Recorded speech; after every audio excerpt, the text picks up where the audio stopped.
Back with us, and in Jamaica, the National Parent Teachers Association of Jamaica has issued a strong statement saying it is not in support of the decision by the government to greenlight the staging of the annual Boys and Girls Athletics Championships. That was contained in that statement that they issued today. The NPTAJ, in the final sentence of the statement, says the NPTAJ wishes also to state categorically that it is not in support of any Boys and Girls Athletics Championships being held this year. And before that, in the press release, it spoke about the difficulties being caused with face-to-face classes by the COVID, in the midst of the COVID-19 pandemic, and the difficulties with schools managing the particular situation. And then it just added that at the end. We have turned at short notice to the president of the Intersecondary School Sports Association, Keith Wellington, the man in charge of St. Elizabeth Technical High School, for him to react to the NPTAJ's unequivocal statement. The chairman of ISSA, beg your pardon. Mr. Wellington, good afternoon, sir. Good afternoon. Good. Thanks for speaking with us at short notice. The NPTAJ seems to have left ISSA to hang out to dry, because one would have thought that it being such a key stakeholder, ISSA would have had its support about the staging of Boys and Girls Athletics Championships. But the NPTAJ is saying, based on these numbers, it cannot in good conscience sanction the staging of this event. And we're asking for your reaction to that, sir. I just quickly do before I comment directly, just a few clarifications and corrections. One, we have not spoken with the National Parent Teachers Association since last year. We did have a discussion with them. We thought we had an amicable understanding. We have kept our end of the bargain since that meeting. I'm not sure that the National Parent Teachers have done the same, because they have not communicated with us again since, although they promised to. That's one. Two, I have not seen I saw the press release via social media, but I noticed that it's dated February 8th. So I don't know if it's the position they had on February 8th or the position they have today on February 24th. And thirdly, ISSA has not had permission from the government for the staging of champ. We have not applied just yet. So just those three things by way of clarifications and corrections. To comment directly on what it means for us. Just before we go further, Sir Keith, could you just turn down your television just a bit? We're getting a bit of a feedback. So if you could turn that down for us, and you could continue.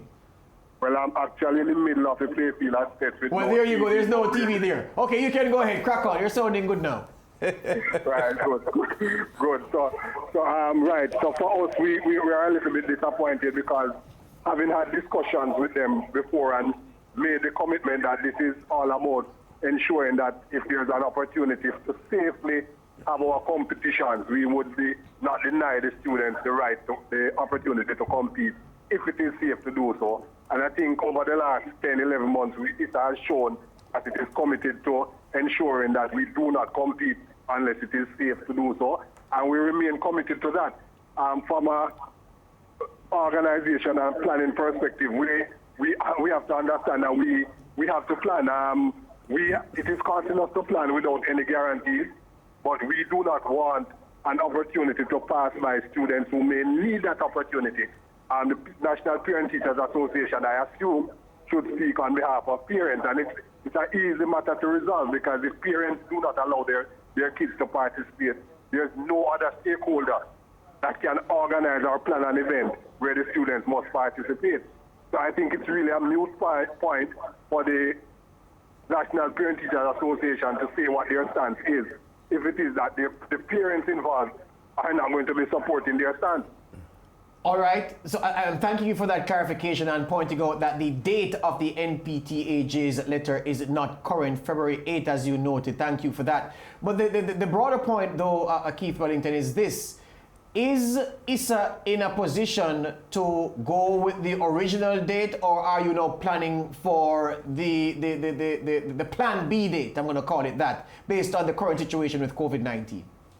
Well, we actually made an announcement over a week ago that we would, first of all, the plan B date would not have been feasible based on the fact that it is a World Athletics and JSUA's designated meet date. So we have changed our our B date, as you call it, to April 27th to May 1. So we are not going to be having champs at the end of March.